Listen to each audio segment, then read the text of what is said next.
거칠고 탁한 숨소리가 마치 찢어진 풀무질 소리처럼 적막한 방 안을 가득 메우고 있었는데 그것은 살아있는 사람의 호흡이라기보다는 지옥의 문턱에서 맴도는 망령의 신음소리에 더 가까웠다.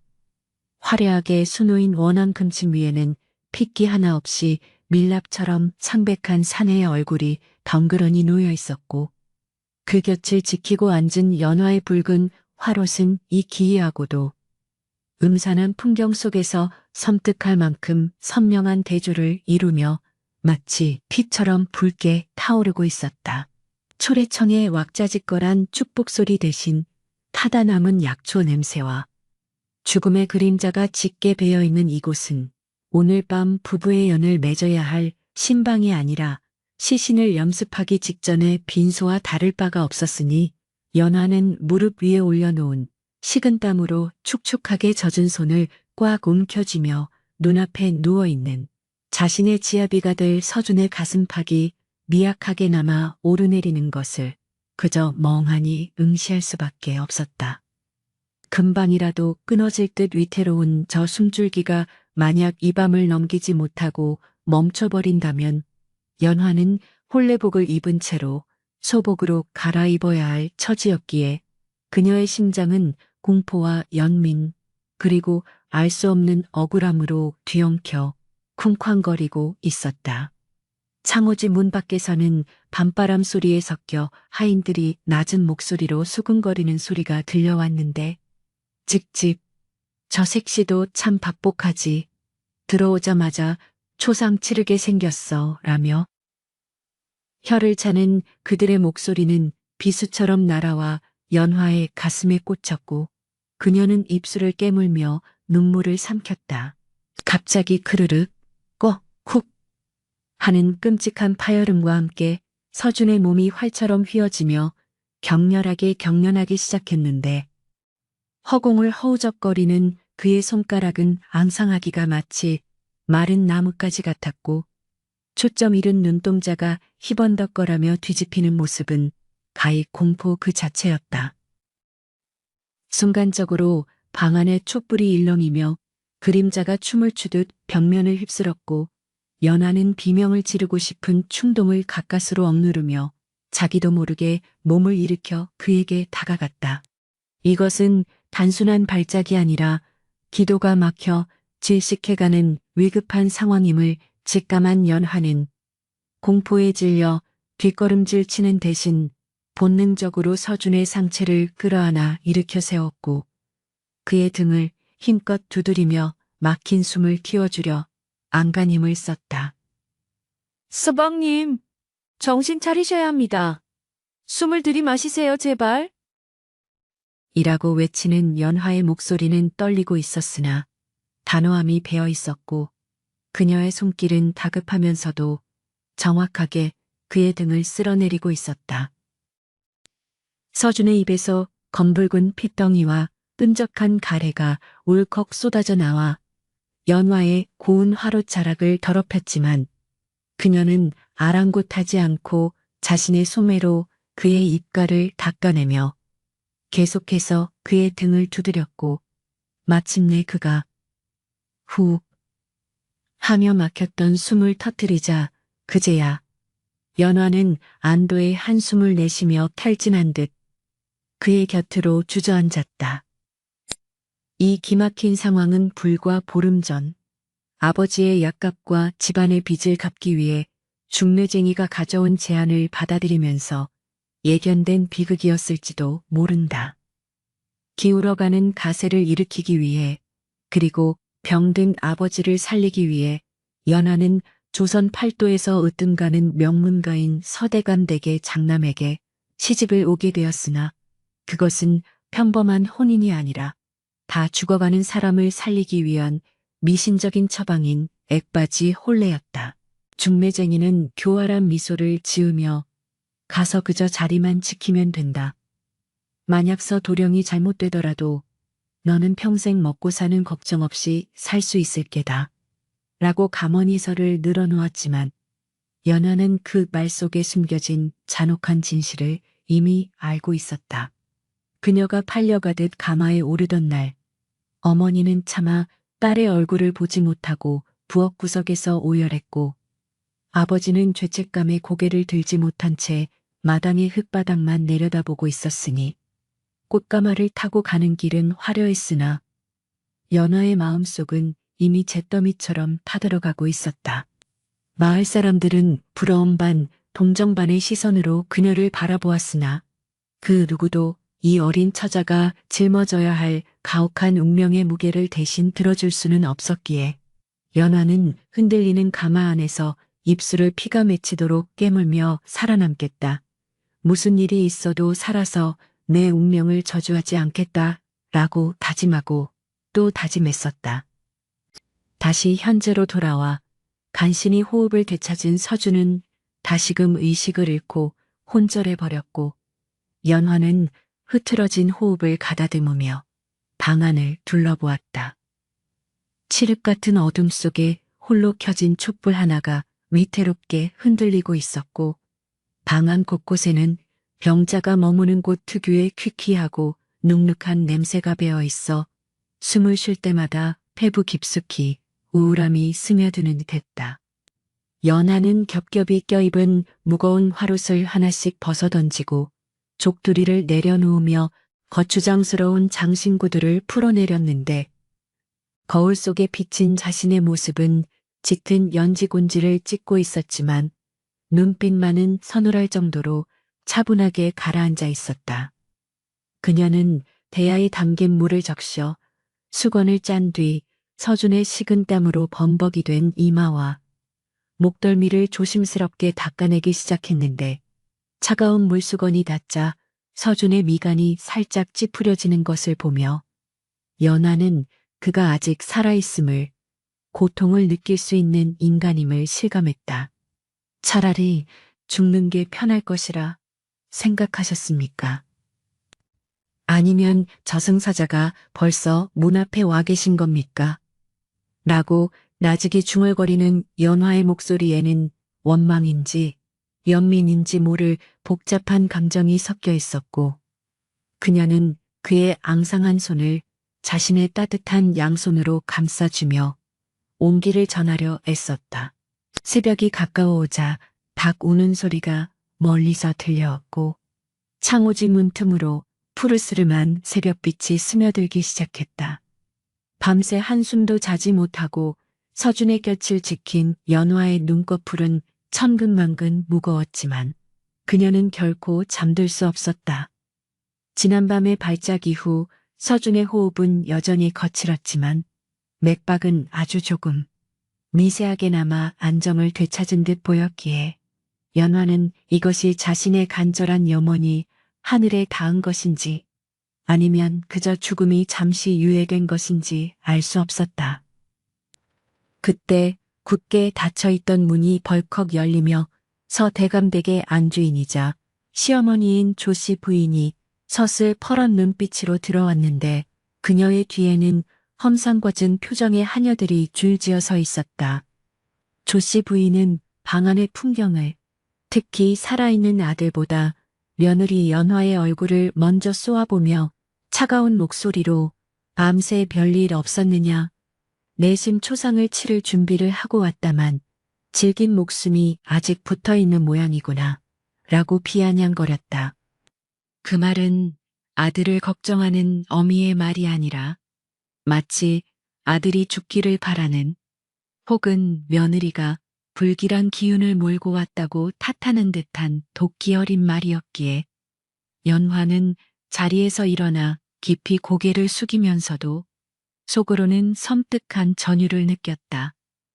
시어머니의 등장은 연화에게 있어 남편의 병세보다 더 큰 위협으로 다가왔는데 조씨 부인은 연화가 밤새 닦아낸 핏자국 묻은 수건과 대야를 발로 툭 차며 내년이 들어오자마자 사단이 날 줄 알았다.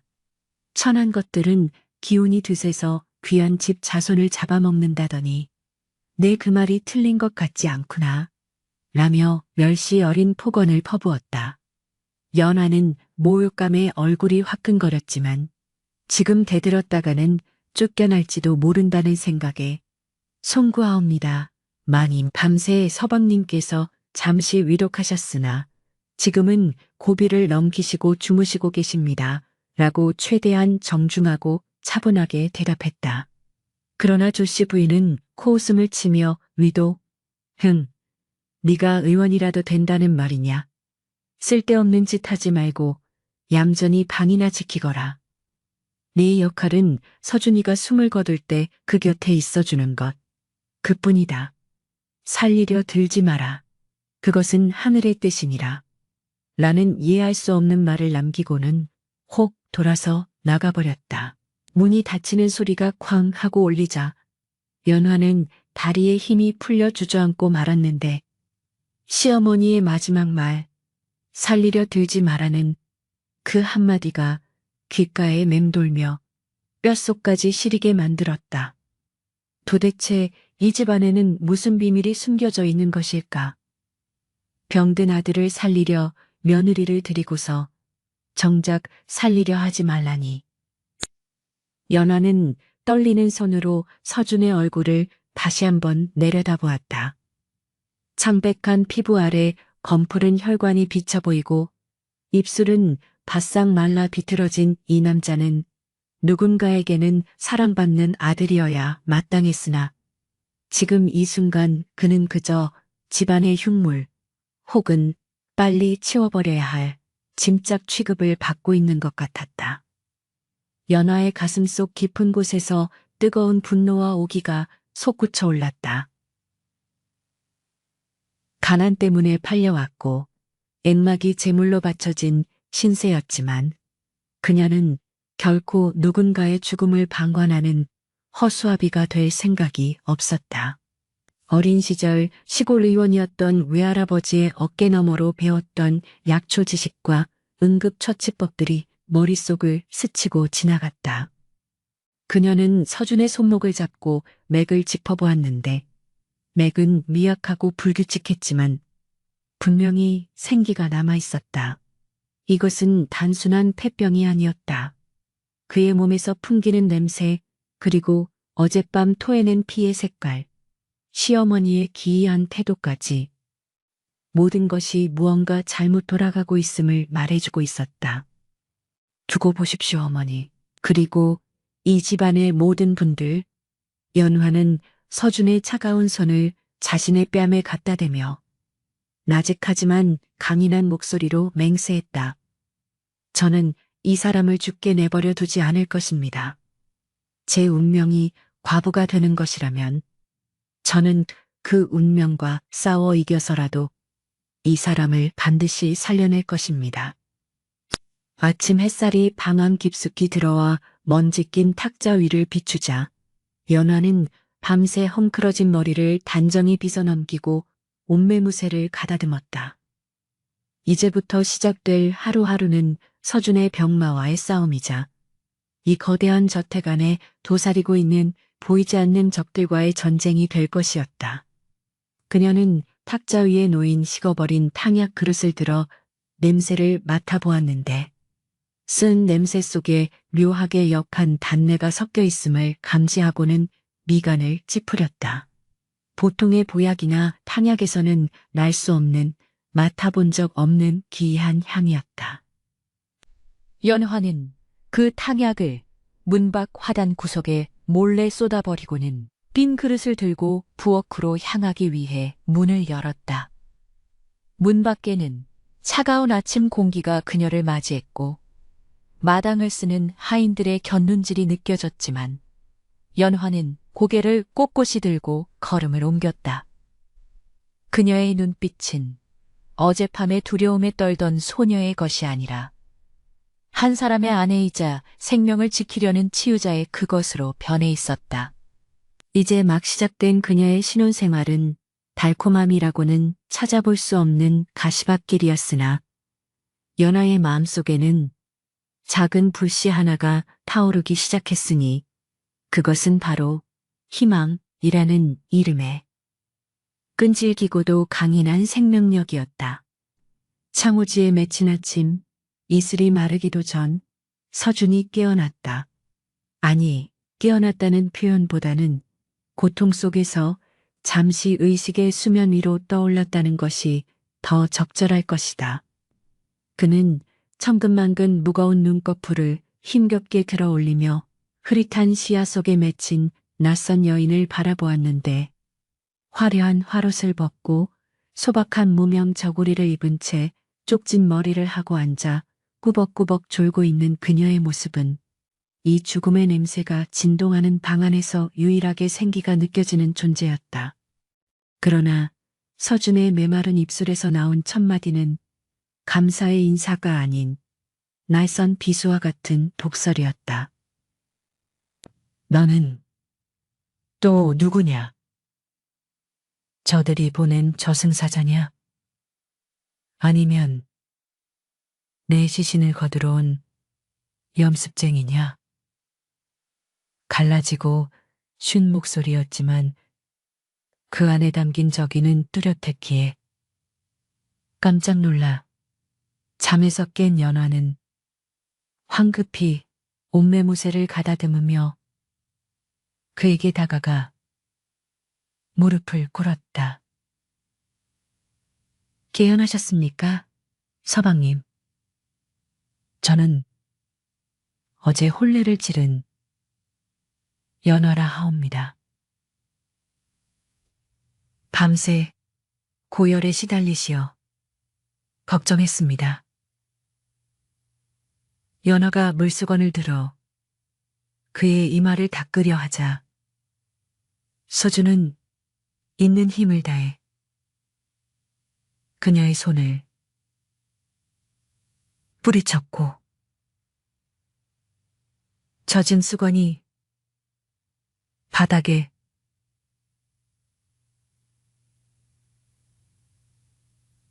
절썩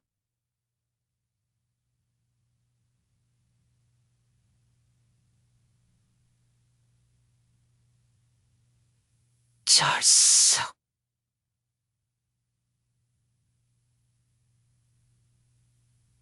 물바인 서준은 혐오스럽다는 눈빛으로 연화를 노려보며 거칠게 숨을 몰아쉬었다. 혼례? 하, 내 부모가 또다시 죄 없는 여인을 제물로 바쳤구나. 썩 나가거라. 내 방에 선 사람의 온기가 있는 것조차 역겨우니 네가 여기 있다고 해서 내가 살 것 같으냐? 나는 이미 죽은 목숨이다. 송장 옆에서 신방을 차리는 취미라도 있는 것이냐? 그의 말 한마디 한마디에는 깊은 절망과 자기 비하가 서려 있었는데 그것은 오랫동안 병마와 싸우며 마음까지 병들어버린 사람의 처절한 절규였다. 연화는 바닥에 떨어진 수건을 묵묵히 주워들며 그의 눈을 똑바로 응시했다. 보통의 여인이라면 겁을 먹고 울음을 터뜨리거나 도망쳤을 테지만 연화의 눈동자는 흔들림 없이 고요했다. 죽은 목숨이라 하셨습니까? 제 눈에는 살아서 화를 내고 계신 서방님이 보입니다. 숨이 붙어 있는 한 산 사람이고 산 사람은 살아야 하는 법입니다. 저를 쫓아내시려거든 벌떡 일어나 제 등을 떠미십시오. 그럴 힘이 없다면 얌전히 제가 드리는 물이나 한 모금 마시지요. 연화의 당돌한 대꾸에 서준은 기가 막힌 듯 입을 벌렸으나 반박할 기운조차 없어 그저 허공을 노려보며 이를 악물 뿐이었다. 그때 방문 밖에서 도련님, 약을 가져왔습니다. 라는 하녀의 목소리가 들려왔고 곧이어 문이 열리며 칠흑같이 검은 탕약이 담긴 사발을 든 늙은 하녀가 들어왔다. 방 안의 감도는 긴장감 따위는 아랑곳하지 않고 익숙하게 약사발을 탁자 위에 내려놓은 하녀는 연화를 힐끔 쳐다보며 묘한 미소를 지었는데 그 눈빛에는 무시와 조소가 담겨 있었다. 새아기 씨, 도련님 수발 드느라 고생이 많으시네요. 하지만 이 약은 귀한 약재를 써서 달인 것이니 흘리지 말고 꼭 다 먹이셔야 합니다. 마님께서 신신당부하셨습니다. 하녀가 나가자마자 방 안에는 다시금 독한 양 냄새가 퍼지기 시작했는데 연화는 그 냄새를 맡자마자 본능적으로 미간을 찌푸렸다. 어젯밤 몰래 버렸던 그 약과 같은 냄새였다. 달콤하면서도 비릿하고 코끝을 톡 쏘는 듯한 역한 기운. 연화는 약사발을 들어 올리며 짐짓 아무것도 모르는 척 서준에게 권하려 했으나 서준은 고개를 돌리며 거부했다. 치워라. 그따위 쓴 물을 마신다고 달라질 것은 없다.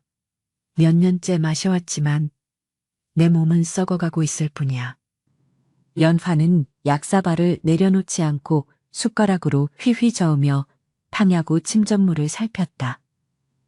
겉보기에는 평범한 십전대보탕 같았으나 숟가락 끝에 닿는 묵직한 가루의 느낌이 예사롭지 않았다.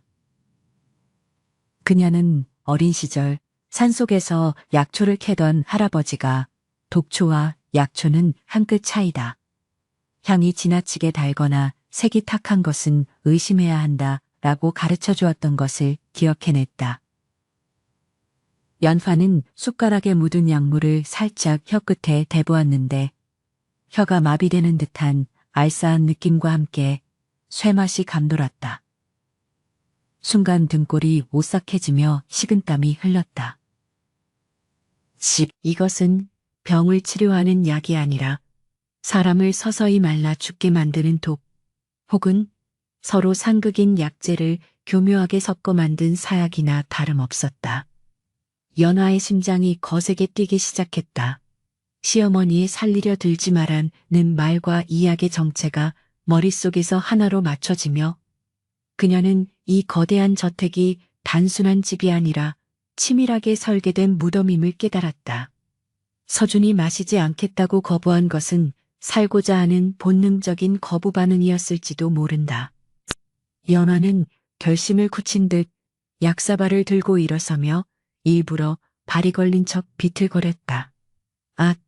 하는 짧은 비명과 함께 약사발이 바닥으로 떨어지며 와장창 깨졌고 검은 약물이 방바닥에 쏟아지며 하얀 장판을 더럽혔다. 서준이 놀란 눈으로 그녀를 쳐다보았지만 연화는 당황한 기색을 연기하며 바닥을 닦아내기 시작했다. 죽을 죄를 지었습니다, 서방님. 제가 손이 미끄러워 그만 귀한 약을 다시 가져오라 이르겠습니다. 그러나 그녀의 눈빛은 서준에게 마시면 안 됩니다 라고 무언의 신호를 보내고 있었다. 서준은 잠시 멍하니 깨진 사발 조각을 바라보더니 이내 냉소적인 웃음을 터뜨렸다. 잘했다. 차라리 쏟아버리는 게 낫지. 저 약을 먹으면 속이 타들어가고 오쟁이 뒤틀리는 것 같거든. 네가 내 수명을 하루 더 연장시켜 주었구나. 실수로라도 말이다. 그의 말은 연화의 의심을 확신으로 바꿔주었다. 그는 이미 알고 있었던 것이다. 이 약이 자신을 살리는 것이 아니라 죽이고 있다는 것을. 하지만 저항할 힘도 도와줄 사람도 없기에 그저 죽음만을 기다리고 있었던 것이다. 오후가 되자 집안 분위기는 더욱 어수선해졌다. 서준의 사촌 형이라는 태구가 문병을 핑계로 찾아왔는데 그의 등장은 방 안의 공기를 더욱 탁하게 만들었다. 비단 옷을 휘감고 기름진 얼굴을 한 태구는 병석에 누운 서준을 걱정하기보다는 방 안의 가구와 값비싼 도자기들을 훑어보는데 더 관심이 있어 보였다. 아우님, 아직도 숨이 붙어. 아우님, 아직도 숨이 붙어. 아니, 기력을 회복하지 못했는가? 큰어머니께서 걱정이 많으시다. 자네가 빨리 털고 일어나야 가문의 대를 이을 텐데 말이야. 말로는 쾌유를 빌고 있었지만 태구의 눈은 서준이 아닌 연화의 몸을 훑으며 음흉한 빛을 띠고 있었다. 새 재수씨라고? 찌찌 뒤쿡. 과부 팔자 면하기 힘들겠구먼. 서준이가 가면 내게 의지하게나. 집안일 도울 일이 많을 테니. 연화는 치밀어 오르는 모욕감을 참으며 고개를 숙였지만 이불을 꽉 쥐고 있는 서준의 손이 부들부들 떨리고 있는 것을 보았다. 서준에게 있어 이들은 가족이 아니라 자신이 죽기만을 기다리며 유산을 노리는 하이에나 떼와 같았다. 서준은 힘겹게 입을 열어 연님, 피곤하니 그만 물러가 주십시오. 재수 씨 보기에 부끄럽지도 않습니까? 라고 축객령을 내렸으나 태구는 껄껄 웃으며 내일이라도 곡소리가 날까봐 와본 것인데 너무 매정하군이라며 빈정대고는 방을 나갔다. 태구가 사라지자 서준은 치욕스러움에 견딜 수 없다는 듯 베개에 얼굴을 파묻고 흐느꼈다. 들었느냐? 보았느냐? 이것이 내 꼴이다. 내 집에서, 내 방에서조차 나는 시체 취급을 받는다. 네가 아무리 나를 살리려 해도 소용없다. 저들은 내가 죽어야만 만족할 테니까. 연화는 울고 있는 서준의 등 위에 조심스럽게 손을 올렸다.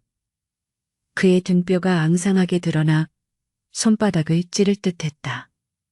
서방님, 저들이 바라는 대로 죽어주는 것이야말로 가장 큰 패배입니다. 저들이 서방님의 죽음을 원한다면 서방님께서는 보란듯이 살아남아 저들의 눈에서 피눈물을 흘리게 해주셔야 합니다. 제가 돕겠습니다. 제 목숨을 걸고서라도 서방님을 지킬 것입니다. 연화의 단호한 목소리에 서준의 흐느낌이 잦아들었고 그는 젖은 눈으로 고개를 돌려 연화를 바라보았다. 처음으로 그의 눈동자에 삶에 대한 의지라는 작은 불씨가 스쳐 지나갔다. 지금까지 그 누구도 그에게 살라고 말해주지 않았다. 모두가 편히 가라. 고, 포기하라. 고만 했을 뿐이었다. 밤이 깊어지자 저택은 괴기스러운 정적에 휩싸였다. 연화는 모두가 잠든 시각 몰래 부엌으로 향했다. 서준에게 먹일 미음과 깨끗한 물을 직접 준비하기 위해서였다. 부엌은 거대한 아가리처럼 어둠 속에 입을 벌리고 있었고 찬장 가득 쌓인 약재 냄새가 코를 찔렀다. 연화는 호롱불을 들고 약탕기가 놓인 곳을 살피다가 구석진 곳에 숨겨진 낡은 종이봉투 하나를 발견했다.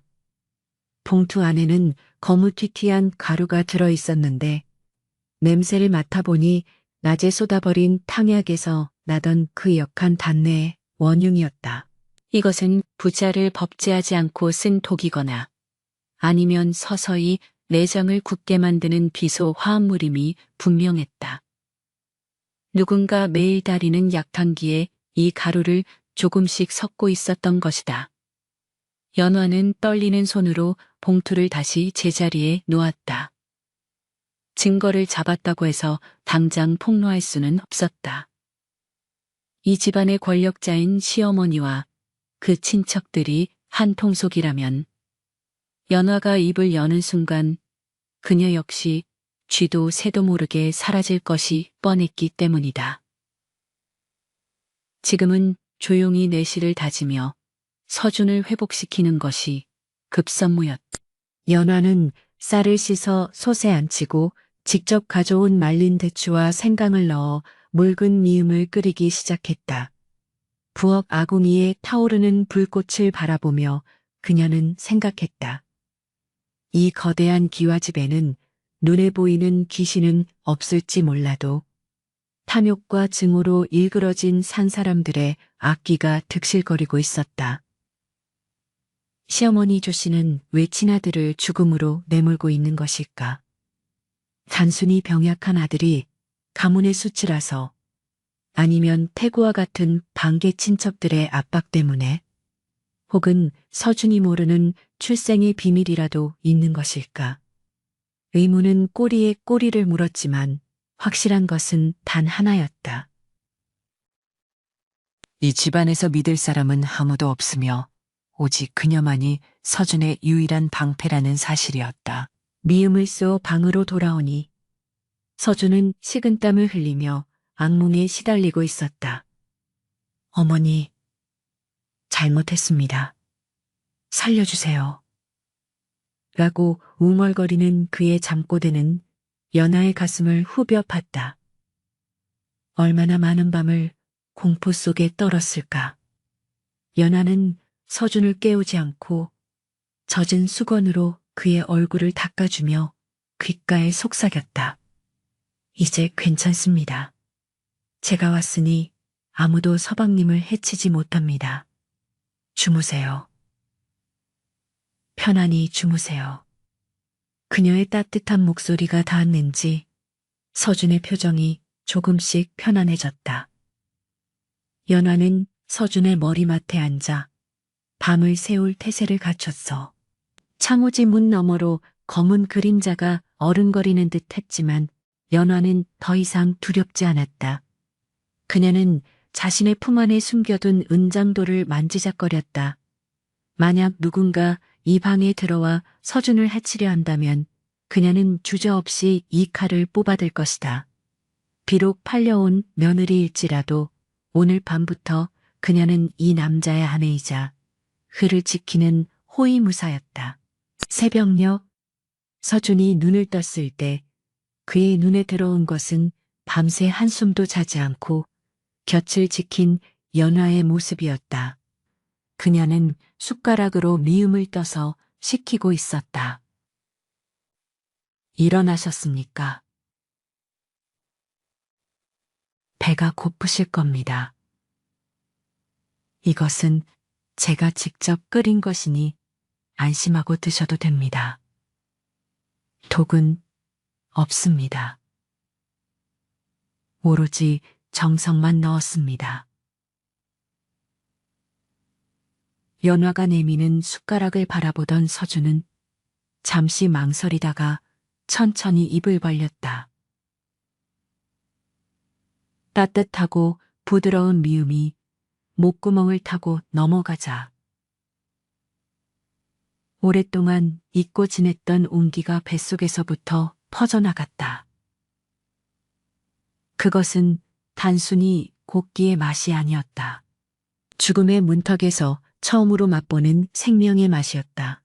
한 숟가락, 두 숟가락, 서준이 미움을 받아먹는 동안 연화의 얼굴에는 옅은 미소가 번졌고 방안을 가득 채우던 죽음의 그림자는 아주 조금씩 뒷걸음질 치고 있었다. 그러나 이것은 폭풍 전야의 고요함일 뿐 진짜 싸움은 이제부터 시작이라는 것을 두 사람 모두 직감하고 있었다. 달빛조차 숨죽인 깊은 밤, 서준의 방 안에는 매캐하면서도 향긋한 쑥 타는 냄새가 은은하게 감돌고 있었다. 방문과 창문 틈새를 꼼꼼하게 막아 밖으로 빛이 새어나가지 않게 한 연화는 윗목에 놓인 작은 화로 앞에서 땀을 뻘뻘 흘리며 뜸을 뜨고 있었다. 가느다란 쑥봉이 타들어가며 붉은 불씨를 머금자 그녀는 그것을 조심스럽게 집어 서준의 배 위에 올려진 얇은 생강편 위에 안착시켰다. 서준의 입에서 낮은 신음이 터져 나왔지만 그는 고통을 참으려는 듯 이불 자락을 꽉 움켜쥘 뿐 비명을 지르지는 않았다. 연화는 긴장된 눈빛으로 서준의 반응을 살피며 나직이 속삭였다. 조금만 참으십시오, 서방님. 이 냉기를 몰아내야 오장육부가 제 기능을 찾습니다. 뼛속에 박힌 향기를 뽑아내지 않고는 어떤 약도 소용이 없습니다. 그녀의 손길은 단호하면서도 지극히 조심스러웠고 서준의 창백한 복부 위에는 뜸 자국이 붉게 피어올라 마치 생명의 꽃이 피어나는 듯 했다. 지난 보름간 연화는 밤마다 남들이 모두 잠든 시각을 틈타 이 비밀스러운 치료를 감행해왔다. 낮에는 시어머니와 하인들의 눈을 피해 탕약을 버리고 밤에는 직접 캔 약초를 다리고 뜸을 뜨며 서준의 끊어진 생명줄을 다시 잊고 있었던 것이다. 치료가 끝나고 연화가 땀에 젖은 이마를 훔치며 물러나자 서준은 가쁜 숨을 몰아쉬며 천천히 눈을 떴다. 퀭하던 그의 눈동자에는 이제 흐릿하나마 생기가 돌고 있었고 죽은 사람처럼 차갑던 손발에도 미세한 온기가 감지되었다. 서준은 자신의 곁을 지키며 밤새 쪽잠을 자는 둥 마는 둥 하는 연화를 물끄러미 바라보았다. 처음 그녀를 보았을 때 느꼈던 적의와 불신은 이제 경이로움과 미안함, 그리고 알 수 없는 애틋함으로 변해 있었다. 부인, 서준이 갈라진 목소리로 그녀를 불렀다. 연화가 화들짝 놀라 고개를 들자 그는 씁쓸한 미소를 지으며 말을 이었다. 왜 이렇게까지 하는 것이오? 나는 이미 가망이 없는 몸이라 모두가 버렸소. 내 아버지조차 나를 포기했고 저들은 내가 죽기만을 기다리고 있소. 자칫하면 부인까지 위험해질 수 있다는 것을 모르오? 그의 물음은 진심이었다. 이 집안에서 자신과 엮이는 것은 곧 죽음이나 다름없는 길임을 서준은 누구보다 잘 알고 있었다. 연화는 뗀 기구를 정리하던 손을 멈추고 서준을 응시했다. 호롱불 아래 비친 그녀의 얼굴은 고단함으로 야위었으나 눈빛만은 샛별처럼 빛나고 있었다. 서방님, 저는 팔려 온 몸입니다. 제가 살 길은 서방님께서 사시는 것뿐입니다. 허나, 연화는 잠시 말을 멈추고 서준의 손을 조심스럽게 잡아 자신의 뺨에 갖다 대었다. 그것은 처음 이곳에 왔을 때의 이 이유였습니다. 지금은 다릅니다. 제가 의술을 배울 때 아버님께서 말씀하셨지요. 환자가 살고자 하는 의지가 없으면 명인 화타가 와도 살릴 수 없다고요. 헌데 서방님께서는 제가 드리는 거친 미움을 억지로 삼키시고 뜨거운 뜸을 비명 한 번 없이 견뎌내고 계십니다. 그것은 서방님께서 살고 싶어 하시기 때문입니다. 살고 싶어 하는 분을 외면하는 것은 의술을 아는 자의 도리가 아니며 지아비를 버리는 것은 아내된 자의 도리가 아닙니다. 연하의 목소리는 떨리고 있었지만 그 안에 담긴 진심은 서준의 얼어붙은 심장을 녹이기에 충분했다. 서준의 눈가에 물기가 맺혔다. 어머니가 돌아가신 후 이 넓은 저택에서 그 누구도 그에게 살라고 말해주지 않았다. 계모인 조씨 부인은 겉으로는 웃으며 독을 먹였고 아버지는 집안의 우환이라며 그를 멀리했다. 오직 이 여인, 얼굴도 모르고 혼례를 치른 이 여인만이 그를 인간으로 대우해주고 있었다. 그때 갑자기 방문 밖에서 급한 발소리가 들리더니 이복에 안에 있는가? 하는 거친 목소리와 함께 문이 벌컥 열렸다. 연하는 본능적으로 서준의 몸을 이불로 덮어 뜸자국을 가리고 일어섰다. 문을 열고 들어온 사람은 다름 아닌 서준의 사촌형 태구였다. 술 냄새를 풍기며 들어온 태구는 방 안의 쑥 냄새를 맡고는 코를 킁킁거리며 인상을 찌푸렸다. 이게 무슨 냄새야? 한밤중에 구판이라도 버린 개야? 태구의 눈은 의심스럽게 방 안을 훑었고 연하는 침착하게 고개를 숙이며 답했다. 도련님께서 오한이 드시어 쑥을 태워 냉기를 쫓고 있었습니다. 밤이 깊었는데 어인 일이십니까? 태구는 연화의 대답을 듣는 둥 마는 둥 하며 신발을 신은 채 방 안으로 성큼성큼 들어와 서준의 머리맡에 섰다. 어인 일이라니 사촌 아우가 걱정되어 잠이 와야지. 내 용하다는 의원을 데려왔네. 이 의원이 지은 약을 먹으면 씻은 듯이 나을 걸세. 태구의 뒤로 쥐새끼처럼 생긴 늘수그레한 사내가 약재 꾸러미를 들고 쭈뼛거리며 들어왔다. 연화의 심장이 철렁 내려앉았다. 태구가 데려온 의원이라니 보나마나 서준을 확실하게 끝장내기 위한 자객이나 다름없을 것이 뻔했다. 만약 저 의원이 서준의 맥을 짚어보고 상태가 호전된 것을 알아챈다면 그들은 더 강한 독을 쓰거나 아예 물리적인 해코지를 할지도 모를 일이었다. 태구는 으스대며 의원에게 손짓했다. 어서 진맥해보게. 오늘 밤을 넘길 수 있을지 아니면 내일 관을 짜야 할지 알아야 할 것 아닌가. 의원이 서준의 팔을 걷어붙이려 하자 서준은 긴장하여 몸을 굳혔다. 이대로 들키면 모든 노력이 물거품이 될 위기였다. 그 순간 연화가 재빨리 의원의 앞을 가로막으며 나섰다. 잠시만 기다려 주십시오. 지금 서방님께서는 기력이 쇠하여 낯선 사람의 손길이 닿으면 경기를 일으키십니다. 게다가 마님께서 지정하신 의원 외에는 절대 들이지 말라 엄명을 내리셨습니다. 만약 이분이 진맥하시다가 서방님께서 잘못되기라도 하면 그 책임을 어찌 감당하시겠습니까? 연화의 기지에 찬 방어의 태구는 잠시 멈칫했다.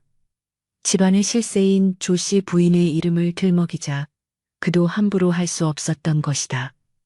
하지만 태구는 곧 비열한 웃음을 흘리며 연화에게 다가와 위협적으로 속삭였다. 재수씨, 참으로 당돌하구먼. 마님의 엄명? 흥, 마님께서도 서준이가 빨리 편안해지기를 원하신다는 걸 모르는가? 이 의원은 내가 특별히 모셔온 분이야. 썩 비키지 않으면 재수씨가 서준이의 치료를 방해했다고 알릴 테다. 태구가 연화의 어깨를 거칠게 밀치자 연화는 비틀거렸고 그 틈을 타 의원이 서준의 손목을 낚아채 맥을 짚었다. 방 안에는 숨막히는 침묵이 흘렀다. 연화는 입술을 깨물며 의원의 표정을 살폈다. 의원의 눈이 휘둥그레지며 고개가 갸웃거려졌다. 죽어가야 할 환자의 맥박이 미약하지만 규칙적으로 뛰고 있었기 때문이다. 의원이 입을 열어 이거 참 기이하군요, 맥이. 라고 말하려는 찰나 연화가 뇌리 속에 번개처럼 스치는 기지를 발휘했다. 갑자기 연화가 비명을 지르며 바닥에 주저앉았다. 태구와 의원이 깜짝 놀라 그녀를 쳐다보는 사이 연화는 자신의 배를 감싸쥐며 고통스러운 표정으로 연기했다. 갑자기 복통이. 며칠 전 도련님이 드시고 남긴 탕약을 제가 조금 맛보았는데 그때부터 속이 뒤틀리고 이 약에 무엇이 들어있는 겁니까? 도련님도 이 약을 드시고 피를 토하셨습니다. 연화의 돌발 행동은 두 가지 효과를 노린 것이었다. 하나는 의원의 주의를 돌리는 것이고 다른 하나는 그들이 쓰는 독약에 대한 공포심을 역이용하는 것이었다. 태구는 탕약을 맛보았다는 말에 안색이 하얗게 질렸다. 만약 연화가 독에 중독되어 죽기라도 한다면 관가에서 조사가 나올 수도 있고 일이 복잡해질 수 있었기 때문이다. 독은 은밀하게 서준에게만 써야 하는 것이었다. 의원 역시 당황하여 서준의 손을 놓고 연화에게 다가가려 했다. 그 혼란스러운 틈을 타 누워있던 서준이 기적 같은 힘을 발휘했다. 그는 있는 힘을 다해 상체를 일으키며 태구를 향해 귀신 같은 형상으로 소리쳤다. 나가라. 내 방에서 썩 나가지 못하겠느냐. 내 철을 건드리는 놈은 귀신이 되어서라도 가만두지 않겠다. 쉰 목소리였지만 그 안에 담긴 서슬퍼런 살기는 방안을 압도했다. 죽어가는 줄 알았던 사촌 동생이 눈을 부라리며 호통을 치자 태구는 엉덩방아를 찔 만큼 기겁했다. 죄 지은 자는 본래 겁이 많은 법이었다. 서준의 모습이 마치 저승에서 돌아온 악귀처럼 보였던 태구는 아, 알았다. 가면 될 것 아닌가. 재수없게 소리는 왜 지르고 난리야. 라며 허둥지둥 의원을 데리고 방을 뛰쳐나갔다. 그들이 사라지고 난 뒤 서준은 실이 끊어진 인형처럼 다시 이불 위로 쓰러졌다. 서방님? 연화가 복통 연기를 멈추고 그에게 달려갔다. 서준은 가쁘게 숨을 몰아쉬면서도 자신을 부축하는 연화를 보며 희미하게 웃었다. 부인, 연기가 질품이요. 그의 농담에 연화는 참았던 눈물을 터뜨리며 그의 가슴에 얼굴을 묻었다. 무모하셨습니다. 그러다 쓰러지시면 어쩌려고. 서준은 떨리는 손을 들어 연화의 머리카락을 조심스럽게 쓰다듬었다. 당신이 나를 지키려 했는데 산의 대장부가 되어가지고 누워만 있을 수는 없지 않소. 고맙소, 연화. 오늘 당신이 나를 또 한 번 살렸소.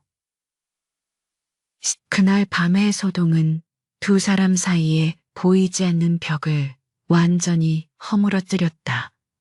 그들은 이제 단순한 부부가 아니라 생사를 함께하는 전우이자 서로에게 유일한 안식처가 되었다. 다음 날부터 서준의 회복 속도는 눈에 띄게 빨라졌다. 물론 겉으로는 여전히 위중한 척 연기를 계속했지만 밤이 되면 연화의 부축을 받아 방안을 조금씩 걷는 연습을 시작했다. 서준은 오랜 병석 생활로 굳어버린 다리 근육을 풀기 위해 고통을 참아내며 한 걸음 한 걸음 발을 내디뎠다. 연화는 그런 그를 지탱해주며 끊임없이 용기를 북돋아 주었다. 그러던 어느 날 밤 서준은 연화에게 중대한 비밀을 털어놓았다. 내 어머니는 병으로 돌아가신 게 아니요. 지금의 안주인 조 씨가 들어오고 나서 시름시름 앓다가 돌아가셨지. 그때 어머니의 증상이 지금의 나와 똑같았소. 달콤하고 역한 냄새가 나는 탕이야. 그것이 어머니를 죽였고 이제는 나를 노리고 있는 것이오. 서준의 고백은 연화가 짐작하고 있던 퍼즐의 마지막 조각을 맞춰주었다. 이것은 단순한 가정 불화가 아니라 대를 이은 살인 음모였던 것이다. 서준의 눈빛이 분노로 이글거렸다. 나는 반드시 살아남아 이 집안의 추악한 진실을 밝힐 것이오. 그리고 내 어머니의 억울한 죽음을 갚아줄 것이오. 연화는 결의에 찬 서준의 손을 맞잡았다. 제가 돕겠습니다. 서방님의 원한은 곧 저의 원한입니다. 하지만 서두르시면 안 됩니다. 저들은 힘이 있고 우리는 약합니다. 저들이 방심할 때 서방님께서 완벽하게 일어나셔서 만천하에 그들의 죄를 물어야 합니다. 두 사람은 머리를 맞대고 계획을 세우기 시작했다. 연화는 자신이 알고 있는 약초 지식을 이용하여 해독제를 만들기로 했고, 서준은 가문의 장부와 비밀 문서를 찾을 방법을 강구하기로 했다. 낮에는 죽음을 기다리는 병자와 순종적인 며느리로, 밤에는 복수의 칼날을 가는 전략가와 치유자로 살아가는 이중 생활이 시작된 것이다. 며칠 후 서준의 방으로 뜻밖의 물건이 들어왔다. 시어머니 조 씨가 보낸 특별 보양식이라는 이름의 잉어찜이었다. 냄새만 맡아도 구역질이 날 정도로 기름진 음식이었지만 연화는 그 안에서 또다시 그 익숙한 독초 냄새를 맡았다. 이제 그들은 노골적으로 독을 쓰기 시작한 것이다. 연화는 그 잉어찜을 보자기에 싸서 몰래 뒷산에 묻어버리고 돌아오던 길에 헛간 뒤에서 조씨 부인과 태구가 은밀하게 대화하는 것을 엿듣게 되었다. 형수님, 그놈이 아직도 질기게 버티고 있습니다. 그 의원이 말하기를 맥이 묘하게 살아있다고 하더군요. 혹시 며느리년이 수작을 부리는 건 아닙니까? 태구의 말에 조씨 부인의 목소리가 낮게 깔렸다. 그 천한 것이 뭘 알겠느냐. 하지만 찜찜하긴 하구나. 보름이 지나도 죽지 않는다면 다가오는 집안 제사 때 아예 끝을 봐야겠다. 그때는 친척들이 다 모일 테니 서준이가 제사를 주관하다가 쓰러져 죽는 것으로 꾸미면 아주 자연스럽겠지. 연화는 입을 틀어막고 숨을 죽였다. 제사까지는 불과 닷새밖에 남지 않았다. 그들은 서준을 공개적인 자리에서 죽게 만들어 병사로 위장하려는 끔찍한 계획을 세우고 있었다. 닷새 안에 서준을 완벽하게 일으켜 세우고 저들의 음모를 막아낼 방법을 찾아야 했다. 방으로 돌아온 연화는 서준에게 이 사실을 알렸다. 서준의 얼굴이 굳어졌지만 이내 냉철한 빛을 띄었다.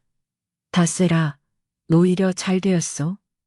그날은 문중의 모든 어른들이 모이는 자리요. 그 자리야말로 저들의 가면을 벗기기에 가장 완벽한 무대가 될 것이요. 서준은 비틀거리지 않고 꼿꼿하게 서서 창밖의 달을 바라보았다. 연화, 내게 붓과 종이를 주시오. 이제부터 우리는 목숨을 건 도박을 해야 하오. 창백한 달빛 아래 서준과 연화는 다가올 운명의 날을 준비하며 밤을 지새웠다. 방 안 가득 퍼진 묵향과 약초 냄새는 묘한 조화를 이루며 두 사람의 결의를 다져주었다. 폭풍은 이미 시작되었고 그 폭풍의 중심에서 두 사람은 서로를 의지하며 가장 위험하고도 찬란한 반격을 준비하고 있었다.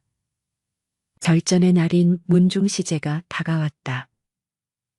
닷새라는 시간은 화살처럼 빠르게 지나갔으나 서준과 연화에게는 일각이 삼추와 같이 길고도 피말리는 시간이었다.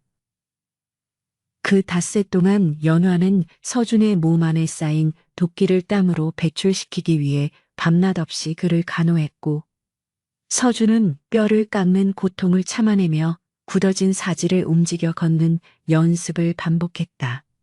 낮에는 여전히 죽음이 임박한 병자처럼 신음하며 누워 있었지만 밤이 되면 그는 복수의 칼날을 가는 무사처럼 눈빛을 빛내며 방 안을 서성였다.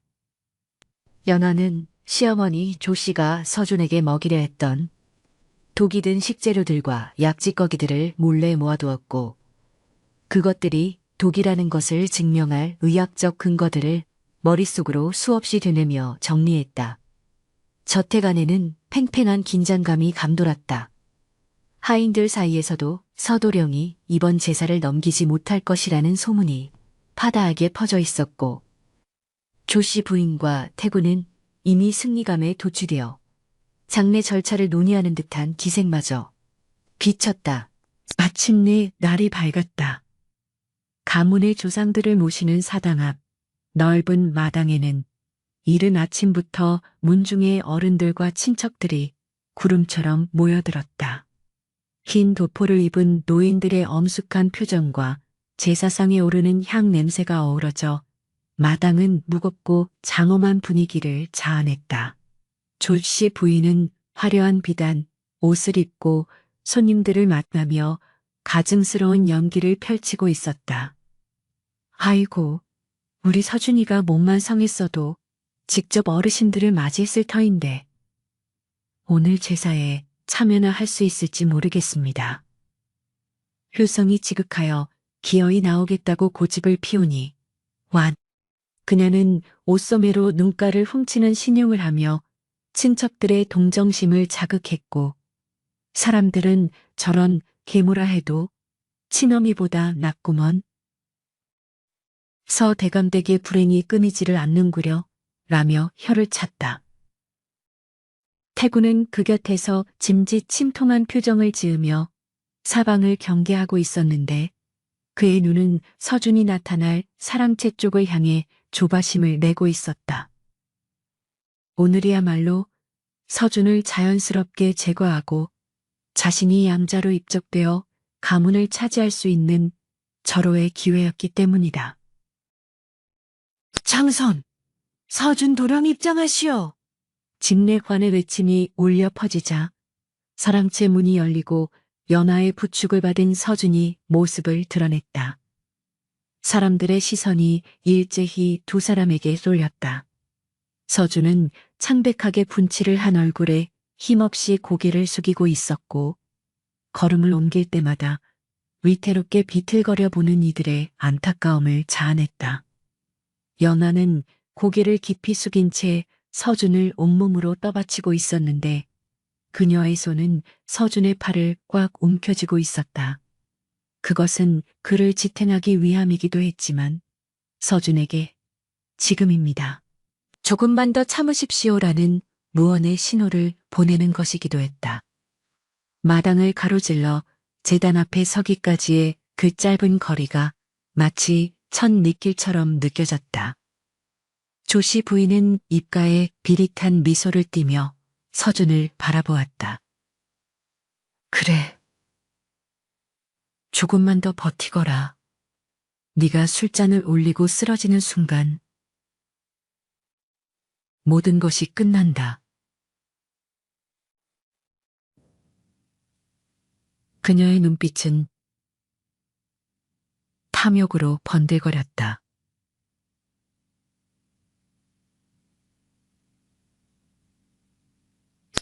제례가 시작되었다. 충문이 낭독되고 향 연기가 피어오르는 동안 서준은 힘겹게 무릎을 꿇고 앉아 있었다. 식은땀이 비오듯 흘러내려 그의 도포를 적시는 것이 보였기에 문중 어른들은 저러다 큰일 치르는 것 아니냐. 그만 들어가 쉬게 하는 게 낫지 않겠나. 라며 수군거렸다. 그러나 조씨 부인은 단호하게 고개를 저으며 나섰다. 아닙니다. 이것이 장손의 마지막 도리일지도 모릅니다. 조상님들께서 굽어 살피시어 기적을 내려주실지 누가 합니까? 자, 서준아. 마지막 힘을 내어 초언을 하거라. 그녀는 하녀에게 눈짓을 했고 하녀는 미리 준비된 술병과 잔을 서준 앞에 대령했다. 그 술병은 다른 제주들과 달리 화려한 문양이 새겨진 특별한 병이었는데 연하는 그 병을 보는 순간 본능적으로 직감했다. 저 안에 든 것이 바로 서준의 숨통을 끊을 마지막 독이라는 것을. 서준이 떨리는 손으로 술병을 집어들었다. 손이 심하게 떨려 술이 잔 밖으로 넘칠 듯 찰랑거렸다. 조씨 부인과 태구는 숨을 죽이고 그 광경을 지켜보았다. 서준이 술잔을 들어 조상의 위패 앞에 올린 뒤 음복 순서가 되자 조씨 부인이 서둘러 말했다. 장손이 조상님의 복을 받아야 병세가 호전될 것이다. 어서 그 술을 마시거라. 이것은 관례에 어긋나는 일이었다. 보통 제사가 다 끝나고 음복을 하는 법이나 그녀는 서두르고 있었다. 서준은 천천히 술잔을 입가로 가져갔다. 친척들은 숨을 죽였고 마당에는 정적만이 감돌았다. 술잔이 입술에 닿으려는 찰나 서준의 동작이 멈췄다. 그리고 고요하던 마당에 쨍그랑 하는 파열음이 날카롭게 울려 퍼졌다. 서준이 술잔을 바닥에 내던져 깨뜨린 것이었다. 이게 무슨 행패냐? 태구가 기다렸다는 듯 소리를 지르며 뛰쳐나오려 했다. 그러나 다음 순간 마당에 모인 모든 사람들은 자신의 눈을 의심해야 했다. 죽어가던 병자처럼 웅크리고 있던 서준이 마치 허물을 벗는 용처럼 꼿꼿하게 허리를 펴고 일어선 것이었다. 그의 눈빛에서는 병색이 사라지고 서슬퍼런 위엄이 뿜어져 나왔으며 굽었던 어깨는 당당하게 펴졌다. 서준은 쩌렁쩌렁한 목소리로 외쳤다. 조상님들께 올리는 신성한 제사상에 어찌 사람을 죽이는 독주를 올릴 수 있단 말입니까? 치! 그의 목소리는 우레와 같이 마당을 울렸고 친척들은 경악하여 웅성거리기 시작했다.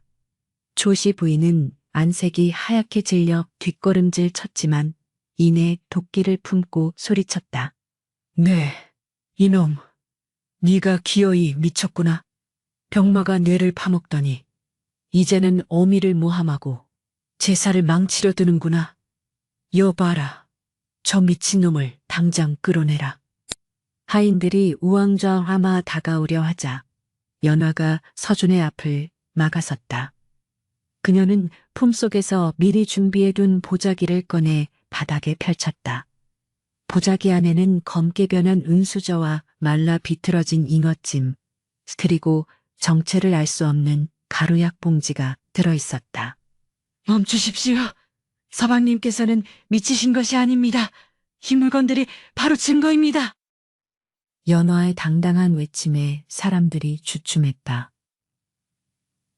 문중의 최고 어른인 종손 할아버지가 지팡이를 짚고 앞으로 나섰다. 이게 다 무슨 소리냐? 증거라니 설명해 보아라. 연화는 침착하게 그러나 힘있는 목소리로 말을 이어갔다. 마님께서는 지난 수년 동안 서방님의 탕약에 부자와 비소 성분이 든 독초를 섞어 서서히 중독시켜 오셨습니다. 이 은수저는 서방님이 드시려던 탕약에 담갔던 것으로 닫자마자 검게 변했습니다. 또한 저 잉어찜은 며칠 전 마님께서 보양식이라며 보내신 것이나 산짐승이 먹고는 그 자리에서 피를 토하고 죽었습니다. 거짓말이다. 저 천한년이 들어오더니 집안을 쑥대밭으로 만드는구나. 내가 내 아들에게 독을 먹이다니 천벌을 받다를 소리. 조씨 부인은 거품을 물듯 발악하며 연화에게 달려들려 했다. 그때 서준이 연화를 감싸며 조씨 부인의 팔을 거칠게 뿌리쳤다. 그 힘이 어찌나 강한지 조씨 부인은 바닥에 나뒹굴고 말았다. 서준은 깨진 술잔의 파편과 바닥에 쏟아진 술을 가리켰다. 술이 닿은 흙바닥에서는 하얀 거품이 부글거리며 올라오고 있었고 개미들이 닿자마자 죽어나가는 것이 육안으로 확인되었다. 보십시오! 이것이 어머니라 불리는 저 여인이 제게 내린 축복입니다. 이것을 마셨다면 저는 지금쯤 싸늘한 주검이 되어 있었을 것입니다. 이것뿐만이 아닙니다. 서준은 품 안에서 낡은 장부 하나를 꺼내어 중손 할아버지 앞에 던졌다. 태구 형님과 공모하여 가문의 재산을 빼돌리고 제 아버지마저 병사로 위장해 독살하려 했던 정황이 적힌 거래 장부입니다. 태구 형님의 서재에서 찾아낸 것입니다.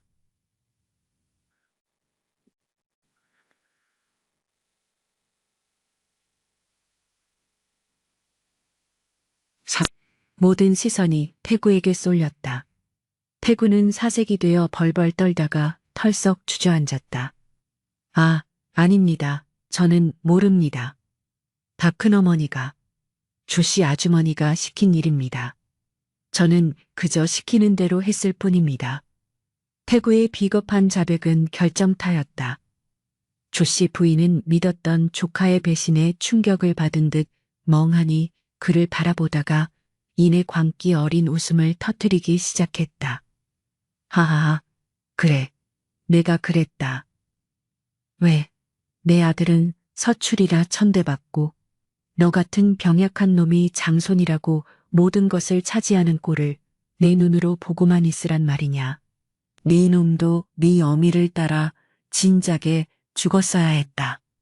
그녀의 자백은 마당에 모인 모든 사람들을 얼어붙게 만들었다.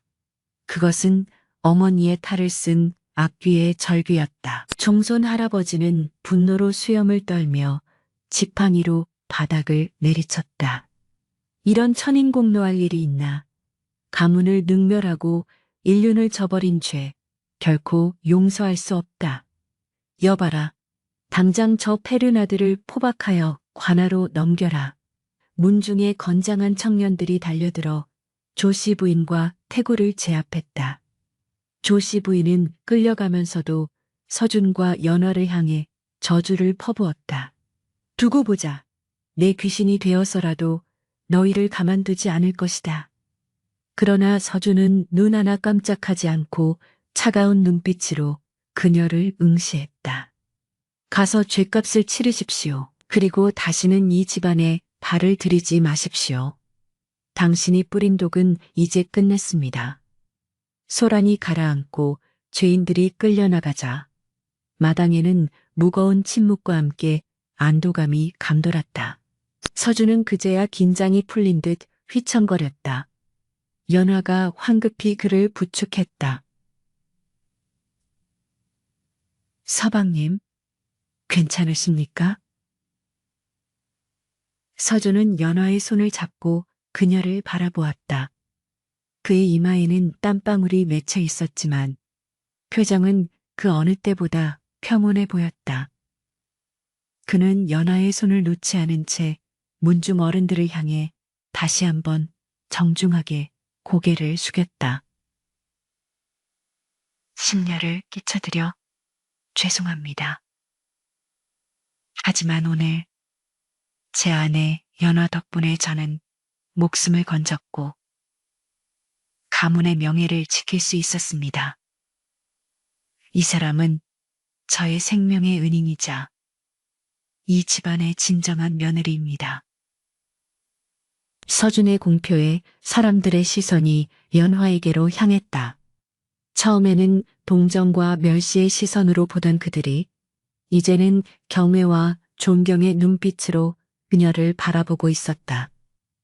연화는 부끄러움과 감격에 얼굴을 붉히며 고개를 숙였지만 그녀의 가슴 속에는 벅차오르는 자부심이 가득 찼다.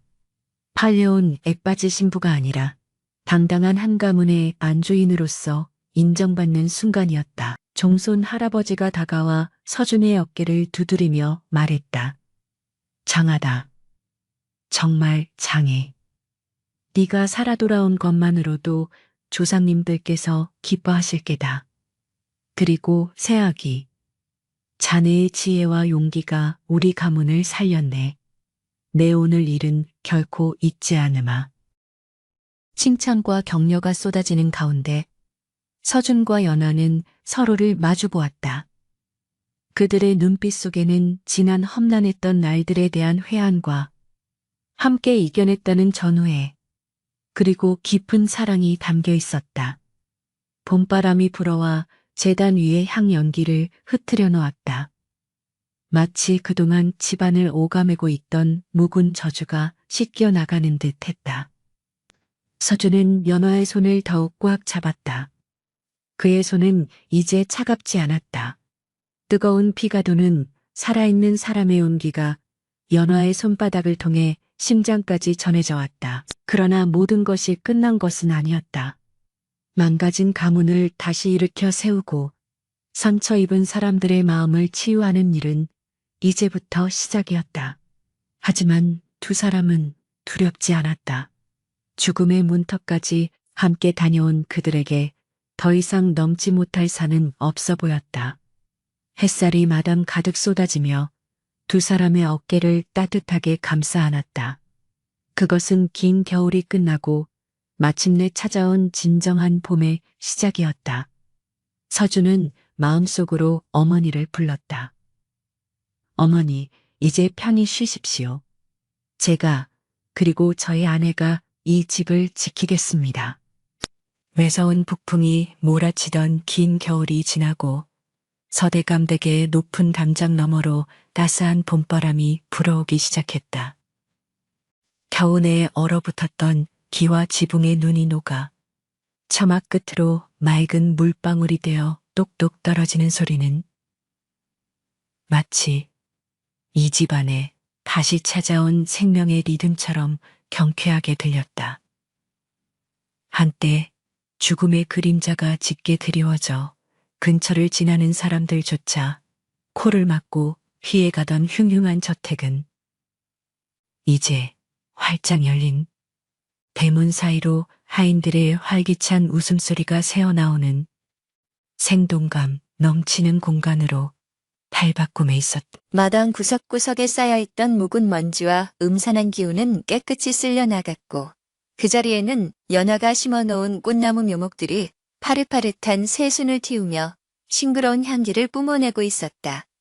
집안을 장악하고 있던 조씨 부인과 태구 일당이 관하로 끌려가 죗값을 치르게 된 후 섭 대감댁은 비로소 본연의 위엄과 평화를 되찾은 것이다. 안채의 대청마루에 앉아 집안의 대소사를 살피는 연화의 모습은 이제 더 이상 겁에 질린 어린 신부가 아니었다. 그녀는 단아하게 쪽진 머리에 옥비녀를 꽂고 은은한 연보랏빛 저고리를 입은 채 하인들에게 업무를 지시하고 있었는데 그 자태에서는 명문가 안주인으로서의 기품과 카리스마가 자연스럽게 흘러나왔다. 박서방, 국간의 쌀을 확인하여 곰팡이가 슬지 않도록 다시 한번 말리게. 그리고 김씨 아주머니는 장독대를 닫고 묵은 장을 점검해 주시고 아, 서방님께서 돌아오실 시간이 되었으니 따뜻한 차와 다과도 준비해 주게나. 연화의 목소리는 부드러웠으나 힘이 있었고 하인들은 예, 마님 하고 힘차게 대답하며 각자의 일터로 흩어졌다. 과거 조씨 부인의 서슬퍼런 감시 아래서 숨도 크게 쉬지 못했던 하인들은 이제 인자하고 현명한 새 안주인 연화를 진심으로 존경하고 따르고 있었다. 연화는 잠시 붓을 내려놓고 먼 산을 바라보며 미소 지었다. 불과 몇 달 전만 해도 상상조차 할 수 없었던 평온한 일상이 꿈만 같았다. 그때 대문 밖에서 이리 오너라 하는 호탕한 목소리와 함께 말발굽 소리가 들려왔다. 연화가 반가운 마음에 버선발로 마루를 내려서자 건강한 구릿빛 얼굴에 갓을 쓰고 도포 자락을 휘날리며 들어오는 서준의 모습이 눈에 들어왔다. 죽어가던 병색은 온데간데 없고 두 눈은 총기로 빛나며 걸음걸이에는 힘이 넘쳤다. 서준은 마중 나온 연화를 보자마자 환한 미소를 지으며 다가와 그녀의 손을 덥석 잡았다. 부인, 찬바람이 아직 남아있는데 어찌 겉옷도 걸치지 않고 나오셨소. 서준의 따뜻한 손길과 걱정 어린 말투에 연하는 수줍게 웃으며 답했다. 서방님께서 오시는 소리에 반가움이 앞서 추위도 잊었습니다. 오늘 양교에서의 강로는 어떠하셨습니까? 서준은 연화의 어깨를 감싸 안으며 안채로 이끌었다. 아주 좋았소. 오랫동안 병석에 누워 글을 읽지 못한 것이 아니었는데 이제야 막혔던 숨통이 트이는 것 같소. 이 모든 것이 다 부인의 덕분 아니겠소. 방 안으로 들어온 두 사람은 따뜻한 국화차를 마주하고 앉았다. 찻잔에서 피어오르는 향긋한 김이 두 사람 사이를 부드럽게 감싸 안았다. 서준은 찻잔을 내려놓고 연화를 지그시 바라보았다. 그의 눈빛에는 깊은 사랑과 더불어 씻을 수 없는 미안함이 담겨 있었다. 연화. 나는 가끔 지난 겨울의 그 끔찍했던 밤들이 떠오르어 내가 당신에게 했던 모진 말들과 당신을 밀쳐내려 했던 그 어리석은 행동들이 후회되어 잠을 설치기도 하오. 당신이 아니었다면 나는 차가운 땅 속에서 원한 맺힌 귀신이 되어 구천을 떠돌고 있었겠지. 서준의 고백에 연화는 고개를 저으며 그의 손등 위에 자신의 손을 포개었다. 서방님, 지나간 일은 잊으십시오. 그때 서방님께서는 병마와 싸우느라, 그리고 보이지 않는 적들과 싸우느라 날카로워져 계셨을 뿐입니다. 저 또한 처음에는 두려웠으나 서방님의 깊은 곳에 숨겨진 살고자 하는 의지를 보았기에 버틸 수 있었습니다. 우리는 함께 지옥을 건너왔고 이제는 봄을 맞이했으니 그것으로 족합니다. 서준은 연화의 손을 들어 입을 맞추었다. 거칠어졌던 그녀의 손끝에서 느껴지는 온기가 그의 심장을 뛰게 했다. 사람들은 나를 보고 기적이라 말하오. 죽은 나무에서 꽃이 피었다고들 하지. 허나 그들은 모를 것이요. 그 기적을 만든 것은 하늘이 아니라 바로 당신의 그 작고 따뜻한 손이었다는 것을. 당신은 나의 아내이기 이전에 나의 생명의 은인이자 나를 다시 태어나게 한 어머니와도 같은 존재요. 서준의 진심 어린 찬사에 연화의 눈가가 촉촉해졌다. 액바지 며느리로 팔려와 온갖 수모를 겪었지만 지금 이 순간 서준의 사랑을 확인하는 것만으로 그 모든 고통이 보상받는 듯했다. 두 사람은 말없이 서로를 응시했다. 그 침묵 속에는 100마디 말보다 더 깊은 신뢰와 애정이 흐르고 있었다. 이제 그들은 단순한 부부가 아니라 생과 사의 경계를 넘어 영혼으로 맺어진 운명 공동체였다. 저녁 식사 후 서준은 연화에게 산책을 제안했다. 부인, 나와 함께 후원으로 가보지 않겠소? 보여줄 것이 있어. 달빛이 은은하게 비추는 후원은 고요하고 아름다웠다. 서준이 이끄는 대로 발걸음을 옮긴 곳은 정원 한 구석에 있는 늙은 매화나무 앞이었다. 이 나무는 서준이 알아눕기 시작했을 때부터 잎을 다 떨구고 말라 죽어가던 고목이었다.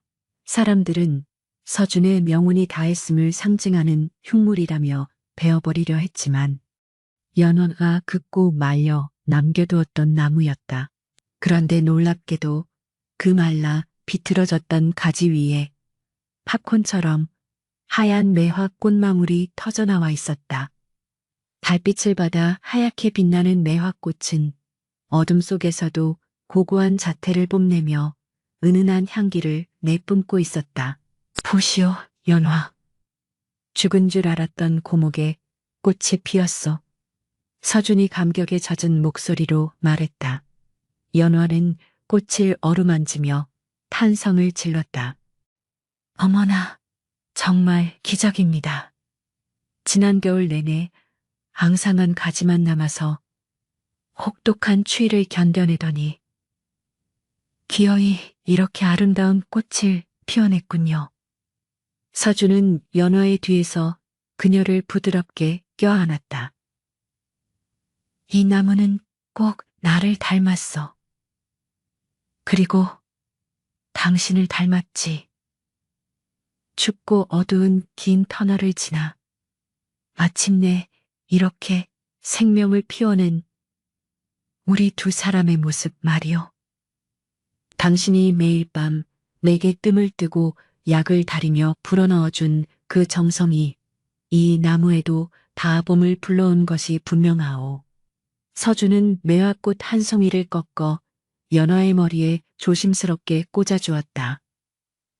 이 꽃이 지고 나면 푸른 잎이 돋고 여름이 지나면 탐스러운 열매가 맺힐 것이오. 우리네 인생도 그러할 것이오.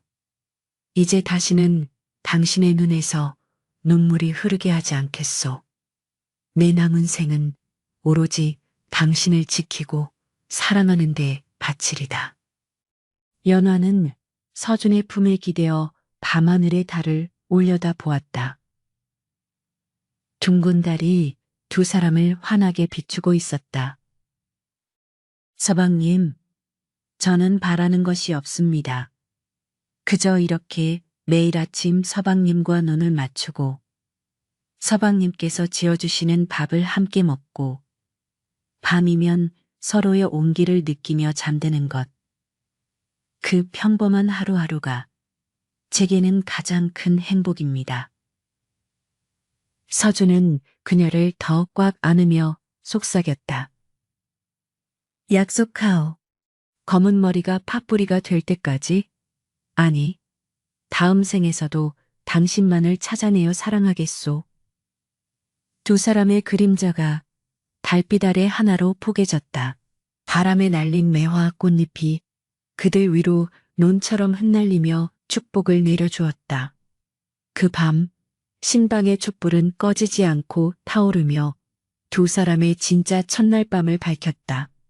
더 이상 죽음의 공포도 독약의 냄새도 없는 오로지 사랑과 생명의 환희만이 가득한 밤이었다. 세월은 유수와 같이 흘러 어느덧 몇 년의 시간이 지났다. 서준은 과거에 급제하여 조정의 신망받는 관리가 되었고 청렴하고 강직한 성품으로 백성들의 칭송을 받았다. 연화는 내조의 여왕이 되어 집안을 번창하게 했고 스라일 토끼 같은 자녀들을 두어서 대감대근 아이들의 웃음소리가 끊이지 않는 다복한 가정이 되었다. 마을 사람들은 서준과 연화의 이야기를 전설처럼 이야기하곤 했다. 액바지로 팔려간 신부가 죽어가던 신랑을 살려냈다지 지성이면 감천이라더니 그 부인의 정성이 저승사자도 감동시켜 돌려보낸 게야. 그들의 이야기는 단순한 흥미거리가 아니라 고단한 삶을 살아가는 사람들에게 희망의 증거가 되었다. 아무리 깊은 절망 속에서도 포기하지 않고 진심을 다하면 운명조차 바꿀 수 있다는 믿음을 심어준 것이다. 어느 화창한 봄날 서준과 연화는 다시 그 매화나무 아래 섰다. 이제는 완전히 살아나 울창한 가지를 뻗은 매화나무 아래서 서준은 연화의 손을 잡고 연화는 아이의 손을 잡고 있었다. 아버지, 이 나무가 할머니 나무예요. 아이의 천진난만한 물음에 서준은 빙그레 웃으며 대답했다.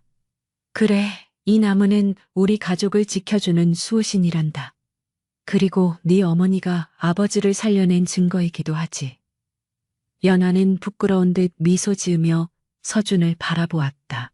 세월이 흘러 눈가에 옅은 주름이 잡혔지만 서로를 바라보는 눈빛만은 신혼 때보다 더욱 깊고 그윽했다. 서준은 아이를 무등 태우고 연화와 나란히 꽃길을 걸어갔다. 멀리서 불어오는 봄바람에 매화 향기가 짙게 실려왔다. 그것은 고난을 이겨낸 자만이 맡을 수 있는 달콤하고도 숭고한 인생의 향기였다. 억지로 맺어진 인연이라 할지라도 서로를 향한 연민과 사랑으로 물을 주고 가꾸면 세상에서 가장 아름다운 꽃을 피울 수 있음을 두 사람은 온몸으로 증명해 보였다. 서준과 연화의 뒷모습이 봄 햇살 속으로 서서히 멀어져 갔다. 그들이 걸어가는 길 위에는 더 이상 그림자가 없었고 오직 따스한 빛만이 가득할 뿐이었다. 사람의 운명은 하늘이 정한다고 하나 그 운명을 개척하고 완성하는 것은 결국 사람의 마음이다. 차가운 절망 속에서도 피어난 한 송이 꽃처럼 연화의 헌신과 서준의 의지는 죽음이라는 운명을 뛰어넘어 영원한 사랑의 전설로 남게 되었다. 서대감댁의 담장 너머로 오늘도 매화 향기가 그윽하게 퍼져나가니 그 향기를 맡는 이마다 가슴속에 작은 희망의 불씨 하나씩을 품게 될 것이다. 10년이면 강산도 변한다 하였으나 서대감댁의 높은 담장 너머로 피어오르는 매화 향기는 해를 거듭할수록 더욱 짙어지고 깊어만 갔다. 어느덧 서준은 조정의 중추적인 인물인 이조참판의 자리에 올라 나라끼를 돌보는 거목이 되었고, 연화는 그 지혜와 덕망으로 안팎을 다스려 매와 부인이라 칭송받으며 인근 백성들의 존경을 한몸에 받고 있었다. 세라에 둔 아들 형과 딸 설은 부모의 좋은 점만을 빼닮아 영특하고 심성이 고아 집안의 자랑거리가 되었으니 세상 사람들은 서 대감댁을 일러 적선지가라 부르며 부러워 마지 않았다. 그러나 평온한 호수에도 때때로 돌멩이가 날아와 파문을 일으키듯 이 평화로운 저택에도 예기치 못한 불청객이 찾아와 다시 한번 두 사람의 신념을 시험하는 사건이 발생하고 말았으니 때는 늦가을 비바람이 스산하게 몰아치던 어느 깊은 밤이었다. 밤하늘을 찢을 듯한 천둥 소리와 함께 억수 같은 장대비가 쏟아져 내려 한 치 앞도 분간할 수 없는 칠흑 같은 밤이었다.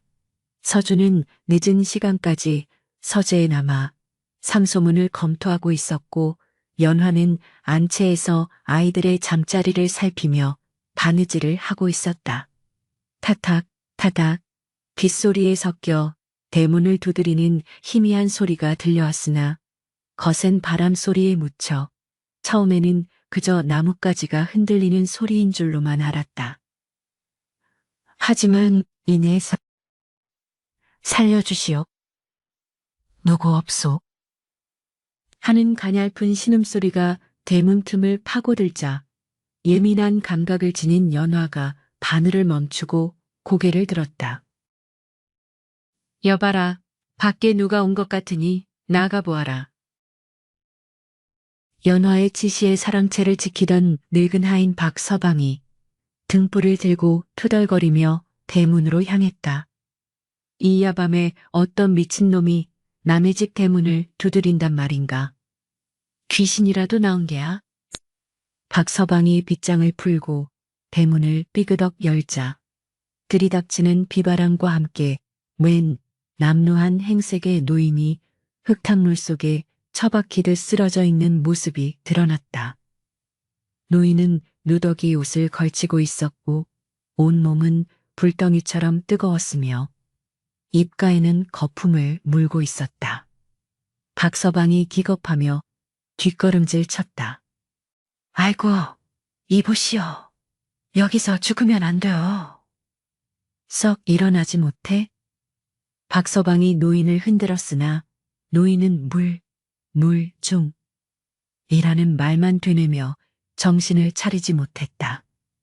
그때 안채에서 연화가 우산을 받쳐들고 급히 걸어 나왔다. 무슨 일이냐? 박서방은 당황하여 손을 내저었다. 마님, 오지 마십시오. 연병에 걸린 거지 같습니다. 몸이 불덩이고 얼굴에 붉은 반점이 돋아 있습니다. 당장 내쫓아야 합니다. 잘못하면 집안 식구들이 다 옮습니다. 연병이라는 말에 주위에 있던 다른 하인들도 입을 막으며 멀찌감치 물러섰다. 당시 역병은 곧 죽음을 의미했기에 그들의 공포는 당연한 것이었다. 그러나 연하는 주저하지 않고 빗속으로 걸어 들어가 쓰러진 노인의 앞에 무릎을 꿇었다. 흙탕물이 그녀의 비단 치마를 적셨지만 그녀는 아랑곳하지 않고 노인의 이마에 손을 얹었다. 손끝에 닿는 열기가 화로처럼 뜨거웠다. 연하는 침착하게 노인의 눈꺼풀을 뒤집어보고 맥을 짚었다. 단순한 역병이 아니다.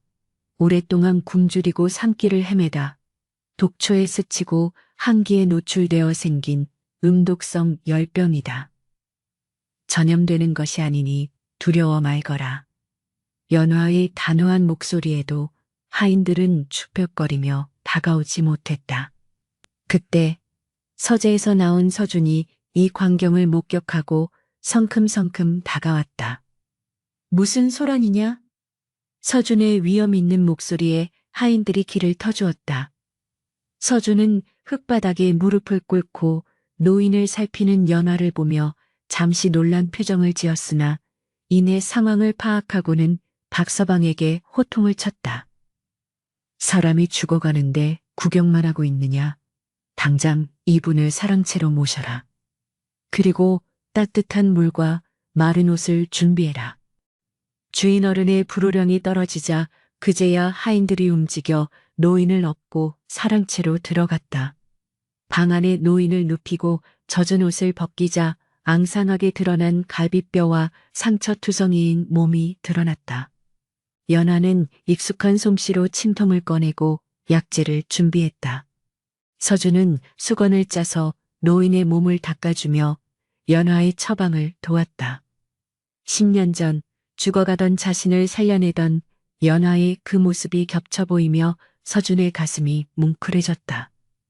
부인, 이 노인이 누군지 알고 이렇게 정성을 쏟으시오? 행여나 흉악한 범죄자이거나 진짜 역병 환자라면 어찌하려고. 서준의 걱정. 어린 물음에 연화는 침을 놓으며 담담하게 대답했다. 서방님, 10년 전 제가 이 집에 처음 왔을 때 서방님께서도 누군지 모를 죽음의 문턱에 선 병자일 뿐이었습니다. 그때 제게 서방님의 신분이나 과거는 중요하지 않았습니다. 그저 살려야 한다는 생각뿐이었지요.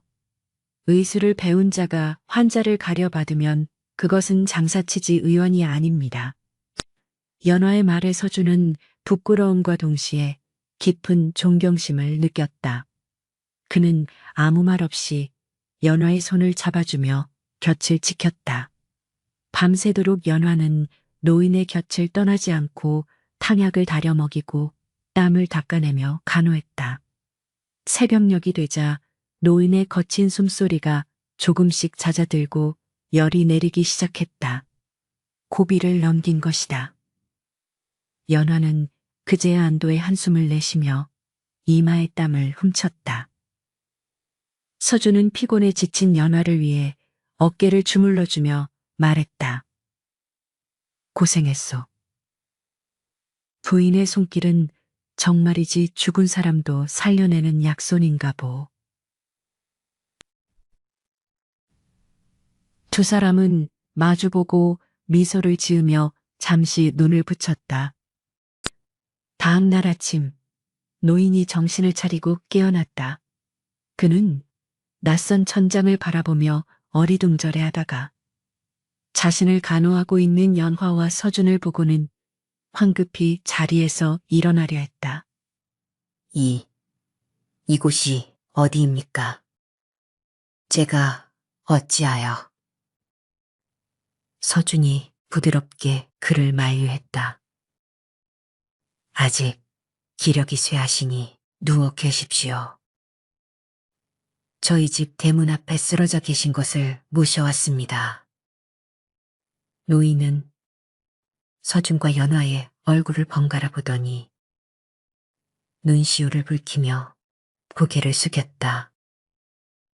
죽을 목숨을 살려주셨구려. 내 평생 이 은혜를 어찌 갚아야 할지. 노인은 자신이 한양으로 과거를 보러 가던 가난한 선비의 시종이었는데 산적을 만나 주인을 잃고 도망치다 길을 잃었다고 사연을 털어놓았다. 서준과 연화는 그의 딱한 사정을 듣고 위로하며 몸이 완쾌될 때까지 머물다 가라고 배려해 주었다. 그런데 그날 오후부터 마을에 이상한 소문이 돌기 시작했다. 서대감댁에 역병 환자가 들어왔다더라. 그 집 식구들이 다 병에 걸려 죽어가고 있다더라 하는 흉흉한 헛소문이었다. 이 소문은 삽시간에 퍼져나가 관아에까지 들어갔고 겁많은 현감은 진상을 파악하기도 전에 포졸들을 보내서 대감댁을 봉쇄하려 들었다. 서대감댁에 역병이 돌고 있다는 제보가 들어왔소. 마을의 안전을 위해 출입을 금하고 병자를 밖으로 끌어내 태워야 하오. 허졸들이 창을 들고 대문을 가로막으며 위협하자 하인들은 공포에 질려 우왕좌왕했다.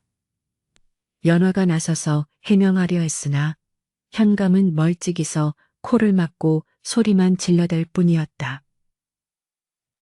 부인, 가까이 오지 마시오.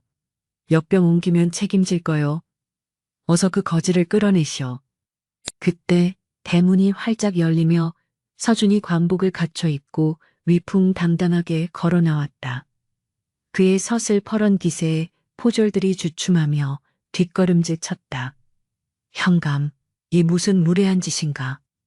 내 집안에 역병 따위는 없다. 단지 길 잃은 노인을 구휼했을 뿐이다. 백성을 보살펴야 할 관리가 사실 확인도 없이 무고한 백성을 사지로 내몰고 양반가의 대문을 창칼로 막아선단 말인가. 서준의 호통에 현감은 기가 죽었지만 여전히 의심의 눈초리를 거두지 않았다. 하지만 소문이 파다합니다. 만약 역병이라면 온 고을이 위험해집니다. 그 노인을 내보내 확인해 봐야겠습니다. 현감이 고집을 피우자 서준은 칼자루에 손을 올리며 단호하게 말했다. 그분은 지금 내 손님이다. 내 손님을 해하려거든 나를 먼저 베고 가라. 내 목을 걸고 장담하건대 역병이 아니다. 긴장감이 감도는 대치 상황 속에서 갑자기 대문 안에서 그 노인이 걸어 나왔다. 깨끗한 옷으로 갈아입고 헝클어졌던 머리를 단정히 빗은 노인은 더 이상 어젯밤의 비루한 거지가 아니었다. 그의 눈빛은 형용하게 빛나고 있었고 걸음걸이에는 범접할 수 없는 기품이 서려 있었다. 노인은 품 안에서 둥근 옥패 하나를 꺼내들어 현감의 눈앞에 내밀었다. 햇빛을 받아 찬란하게 빛나는 마패에는 5마리의 말이 새겨져